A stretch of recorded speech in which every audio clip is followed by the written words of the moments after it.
तो दोस्तों आज तारीख हो गई है 9 अप्रैल 2024 की, साथ ही में दिन है मंगलवार का। तो आइए बिना देर किए फटाफट से जानते हैं आज की ताज़ा खबरें और मुख्य समाचार। तो देखिए आज के मुख्य समाचार की पहली बड़ी खबर कि रामनवमी पर होगा रामलला का सूर्य तिलक। तीसरी मंजिल पर लगाए उपकरणों का ट्रायल हो चुका है पूरा। जी हाँ, इस बार रामनवमी पर सूरज की किरणें राम मंदिर में विराजमान भगवान श्री रामलला का अभिषेक करेंगी। बताया गया सूरज की किरणें 17 अप्रैल को ठीक दोपहर 12 बजे मंदिर की तीसरी मंजिल पर लगाए गए ऑप्टोमैकेनिकल सिस्टम के जरिए गर्भगृह तक पहुंच जाएंगी। यहाँ किरणें आईनों से होते हुए सीधे रामलला के मस्तक पर 4 मिनट तक टीके के आकार के गोल तिलक के रूप में दिखेंगी। कुल मिलाकर आसान शब्दों में कहें तो और सूरज की किरणों को ठीक इस तरह से पहुंचाने के लिए कि सूरज की किरणें सीधे जो रामलला की मूर्ति है उनके माथे पर टीके के रूप में दिखाई दे, यानी कि सूरज की रोशनी के जरिए। इसके लिए कई तरह के उपकरण लगाए गए हैं, कई तरह की मशीनें और सिस्टम लगाए गए हैं। तो 17 अप्रैल को ये बड़ा ही अद्भुत नजारा देखने को मिलेगा, यानी कि रामनवमी के मौके पर, क्योंकि इस दिन रामलला का आम तिलक नहीं बल्कि सूर्य तिलक होगा। सूरज की जो किरणें होंगी वो मशीनों के जरिए, सिस्टम के जरिए रामलला के सर तक पहुंचेंगी। देखिए अगली खबर, देश के 13 राज्यों में 7 दिन के लिए जारी हुआ बारिश का अलर्ट। मध्य प्रदेश और छत्तीसगढ़ में 12 अप्रैल तक जारी रहेगा बरसात का दौर। ओले गिरने की भी है संभावना।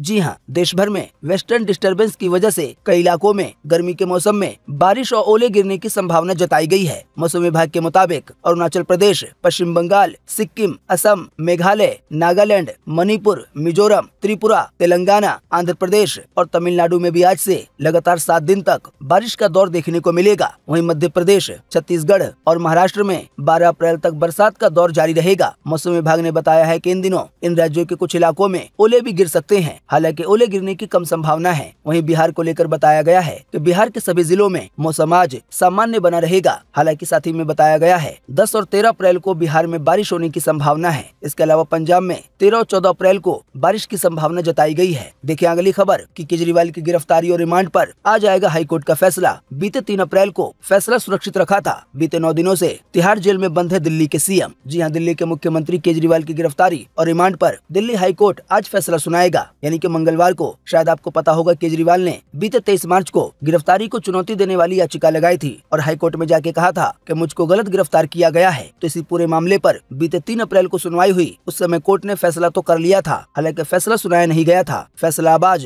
यानी कि 9 अप्रैल को सुनाया जाएगा। तो आज केजरीवाल को लेकर हाईकोर्ट की ओर से महत्वपूर्ण खबर आ सकती है, क्योंकि हाईकोर्ट केजरीवाल की गिरफ्तारी और रिमांड पर यह फैसला सुनाने वाला है। देखिए अगली खबर, यूपी बोर्ड हाई स्कूल यानी 10वीं और इंटर यानी कि 12वीं के रिजल्ट जल्दी जारी करेगा। बताया गया पिछले साल 2023 में परीक्षा फल 25 अप्रैल को जारी किया गया था। वहीं बताया गया इस बार परिषद द्वारा बोर्ड परीक्षाओं का आयोजन 12 दिनों में किया गया था और अब इसके बाद इनमें यानी कि परीक्षा में शामिल हुए 55 लाख से ज्यादा छात्र छात्राओं की कॉपियों को चेक किया जा चुका है। पेपर चेक हो चुके हैं। तो कहा गया है ऐसे में उम्मीद है कि यूपी बोर्ड के 10वीं और 12वीं के परीक्षा परिणाम जल्द ही किसी भी समय घोषित किए जा सकते हैं। देखिए अगली खबर, सोना पहली बार 71,000 रूपए के हुआ पार। वहीं चांदी का भाव 81,000 प्रति किलो हुआ। जी हाँ, सोना यानी कि गोल्ड अभी हाल ही में बीते सोमवार को एक बार फिर से ऑल टाइम हाई रिकॉर्ड पे पहुंच गया। IBGA की वेबसाइट के मुताबिक कारोबार के दौरान 10 ग्राम सोना 1397 रूपए महंगा होकर 71,279 रूपए का हो गया। दोस्तों ऑल टाइम हाई का मतलब ये है कि 10 ग्राम सोने का दाम अभी तक इतना महंगा कभी भी नहीं हुआ था। वहीं आपको बता दें चांदी भी बीते रोज ऑल टाइम हाई पर पहुंच गई। 1 किलो चांदी के भाव में 2400 रूपए की बढ़ोतरी दर्ज हुई। इस बढ़ोतरी के बाद 1 किलो चांदी की कीमत 81,496 रूपए हो गई है। तो बीते रोज 8 अप्रैल को चांदी ने भी ऑल टाइम हाई रिकॉर्ड बनाया। 1 किलो चांदी अभी तक इतनी महंगी कभी भी नहीं हुई थी। तो जिन लोगों के पास सोना चांदी है उनके लिए ये अच्छी खबर है, लेकिन जिन लोगों को आने वाले दिनों में खरीदना है उनके लिए घाटे की खबर है। आइए हम बढ़ते हैं अगली खबर की तरफ कि अमेरिका समेत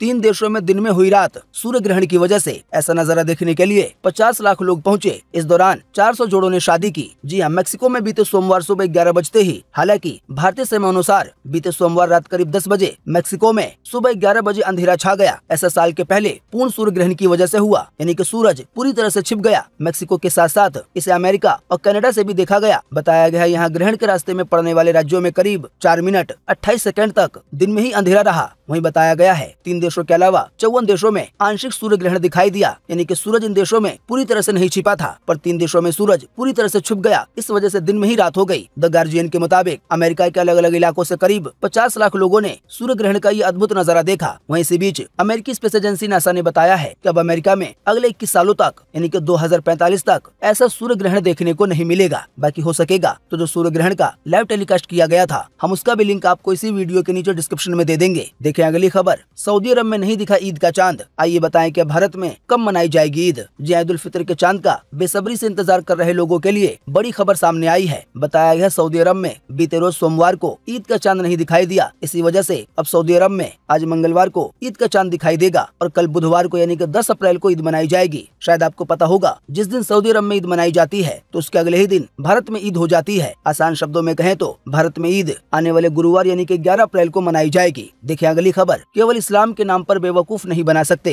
कश्मीर के मुद्दे पर सऊदी अरब ने शहबाज को दिया झटका तो पाकिस्तानी लोग भड़के। जी हाँ, पाकिस्तान के प्रधानमंत्री शहबाज शरीफ सऊदी अरब के दौरे पे गए हुए हैं। इसी बीच शहबाज शरीफ ने सऊदी के क्राउन प्रिंस मोहम्मद बिन सलमान से मुलाकात की। उनकी मुलाकात के बाद दो अहम बातें निकल कर आईं। एक, सऊदी अरब ने पाकिस्तान को आर्थिक मदद देने के बजाय निवेश का वादा किया है, यानी कि लोन वगैरह देने के बजाय कहा है कि हम आपके देश में किसी काम में पैसे लगाएंगे, निवेश करेंगे। वहीं दूसरी बात यह है कि सऊदी अरब ने कश्मीर पर यूएन में पाकिस्तानी की तरफदारी करने की बात को नकार दिया है। जानकारी के मुताबिक सऊदी ने पाकिस्तान के पीएम को साफ कहा है कि कश्मीर का मुद्दा पाकिस्तान और भारत के बीच का है और दोनों देशों को बातचीत से सुलझाना चाहिए। सऊदी के बयान को पाकिस्तान के लिए झटके की तरह देखा जा रहा है। बाकी साथ ही में सऊदी की ओर से कहा गया कि पाकिस्तान कश्मीर या ऐसे कोई भी मुद्दे को लेकर इस बात का हवाला नहीं दे सकता कि दोनों ही इस्लामिक देश हैं, दोनों के बीच भाईचारा है। इसीलिए सऊदी ने कहा कि केवल इस्लाम के नाम पर बेवकूफ नहीं बना सकते कि हर बात को इस्लाम की कैटेगरी में डालकर आप हमारा सपोर्ट ले लो। देखिए अगली खबर, आज है नवरात्रि का पहला दिन। स्वार्थ सिद्धि और अमृत सिद्धि का है योग। जी हाँ, आज 9 अप्रैल से चैत्र नवरात्रि शुरू हो रही है। 9 दिन तक देवी पूजा करने के लिए आज घट स्थापना की जाएगी। नवरात्रि के पहले दिन स्वार्थ सिद्धि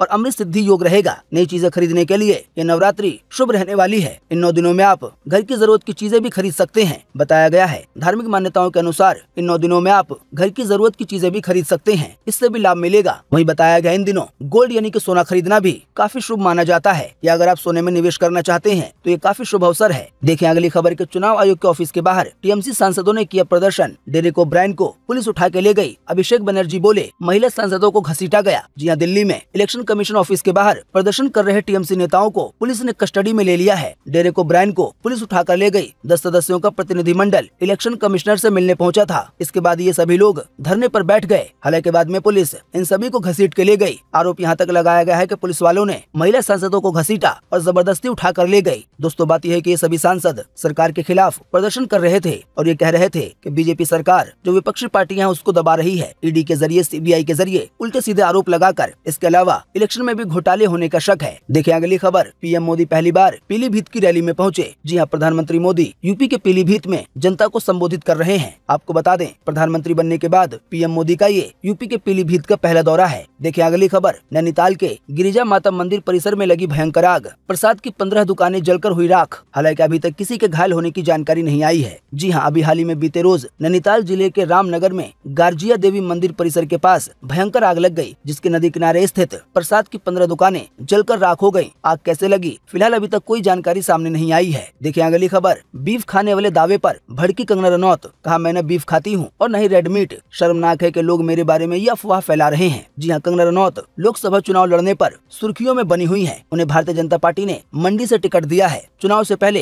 कंगना रनौत सोशल मीडिया पर ऑपोजिशन के आमने सामने आकर खड़ी हो गई हैं। इसी बीच कांग्रेस लीडर विजय ने अभी हाल ही में दावा किया कि कंगना बीफ खाती हैं। ये बयान सामने आने के बाद कंगना ने इसे बेबुनियाद बताया और अपनी सफाई में कहा कि मैं न ही बीफ खाती हूँ और न ही किसी तरह का रेड मीट खाती हूँ। ये बहुत ही शर्म की बात है कि मेरे खिलाफ ऐसी अफवाह फैलाई जा रही है। इसी बीच कंगना को लेकर एक और खबर आ रही है। जैसा कि आप देख सकते हैं अपनी स्क्रीन पर कि चुनाव से पहले कंगना रनौत ने खरीदी मर्सिडीज मेबैक। कीमत है 2 करोड़ 92 लाख रुपए, यानी कि करीब 3 करोड़ रुपए। जी हाँ, बॉलीवुड एक्ट्रेस कंगना रनौत इन दिनों लोकसभा चुनाव में टिकट मिलने से सुर्खियों में बनी हुई है। हालांकि अभी इसी बीच कंगना ने ब्रांड न्यू मर्सिडीज कार खरीदी है, जिसकी कीमत करीब 3 करोड़ है। अभी हाल ही में कंगना को नई कार के साथ देखा गया। देखें अगली खबर, पाकिस्तान के पूर्व प्रधानमंत्री इमरान खान अगले महीने जेल से रिहा हो सकते हैं। पाकिस्तान के फौज के साथ डील हुई है कि वो आर्मी चीफ के खिलाफ खामोश रहेंगे, तभी उनको बाहर निकाला जाएगा। जी हाँ, पाकिस्तान के पूर्व प्रधानमंत्री इमरान खान अगले महीने तक जेल से रिहा हो सकते हैं। सूत्रों के अनुसार इमरान की पार्टी पाकिस्तान तहरीक इंसाफ यानी कि पीटीआई और आर्मी के बीच इस बारे में डील हो चुकी है। डील ये हुई है कि इमरान खान जेल से बाहर आ जाएंगे, उनको जेल से तो बाहर कर दिया जाएगा, लेकिन वो सेना के खिलाफ नहीं बोलेंगे और खास करके जो आर्मी चीफ हैं उनके बारे में कोई भी उल्टा सीधा बयान नहीं देंगे, जैसा कि वो देते आए हैं। दोस्तों, वैसे आप नहीं जानते हैं तो आपको बता दें, पाकिस्तान राजनीति के मामले में या जंग वगैरह के मामले में अपने इंडिया जैसा नहीं है। पाकिस्तान में काफी हद तक देश पे कंट्रोल आर्मी करती है। किसकी सरकार रहेगी, किसकी गिरेगी, इसमें भी आर्मी का हाथ होता है। देखें अगली खबर, सिद्धि विनायक मंदिर पहुंची जाह्नवी कपूर मंदिर परिसर में नंगे पैर नजर आई। जी हाँ, जानवी कपूर आज मंगलवार की सुबह सिद्धि विनायक मंदिर दर्शन करने के लिए पहुंची। आज नवरात्रि का पहला दिन है, इसी के चलते जानवी सिद्धि विनायक मंदिर बप्पा का आशीर्वाद लेने पहुंची। जिस समय वो मंदिर पहुंची तो उस समय वो नंगे पैर थी। देखिए अगली खबर कि अमेरिका में हवा में टूटा प्लेन का इंजन कवर 10,000 फीट की ऊंचाई पर विंग फ्लैट से टकराया। किसी के घायल होने की अभी तक जानकारी नहीं है। जी अमेरिका के डेनवर से ह्यूस्टन जा रही साउथ वेस्ट एयरलाइंस के प्लेन के इंजन का कवर बीच उड़ान में ही टूट गया। हादसा रविवार के दिन हुआ जब उड़ान के दौरान बोइंग 737-800 का इंजन कवर टूटकर हवा में गिर गया। इंजन का कवर जैसे ही हवा में गिरा वो विमान के विंग फ्लैप से टकराया। हालांकि बाद में केवल 25 मिनट के बाद विमान को वापस उतार दिया गया। सभी लोग सुरक्षित रहे।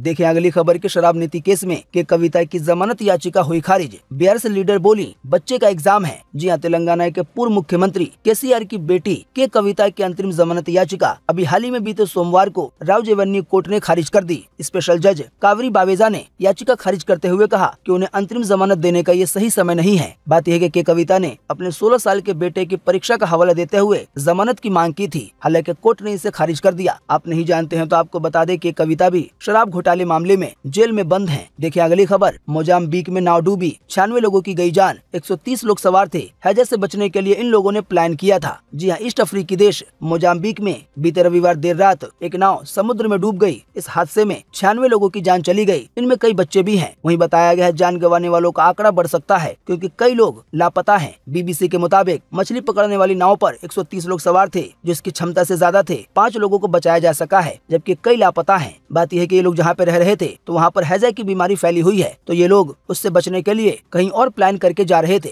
देखिए अगली खबर कि स्विगी ने पानी पर शुरू की फूड डिलीवरी सर्विस। श्रीनगर की डल लेक पर हाउस बोट तक शिकारा से खाना पहुँचाएंगे डिलीवरी पार्टनर्स। जी हाँ, स्विगी ने अब पानी पर भी अपनी फूड डिलीवरी सर्विसेज शुरू कर दी है। कंपनी ने इसकी शुरुआत जम्मू कश्मीर के श्रीनगर से की है। स्विगी ने बताया है कि कंपनी ने श्रीनगर की आइकॉनिकल डल लेक पर हाउस बोट्स तक खाना पहुंचाने के लिए अपनी सर्विसेज का विस्तार किया है। कंपनी के डिलीवरी पार्टनर्स इन तैरती हाउस बोट्स तक पहुंचने के लिए शहर की फेमस शिकारा बोट्स का इस्तेमाल करेंगे। आसान शब्दों में कहें तो स्विगी के डिलीवरी बॉय नाव के जरिए अब लोगों तक खाना पहुँचाएंगे। तो दोस्तों उम्मीद करते हैं कि आज की इस वीडियो से आपको काफी कुछ जानकारी मिली होगी।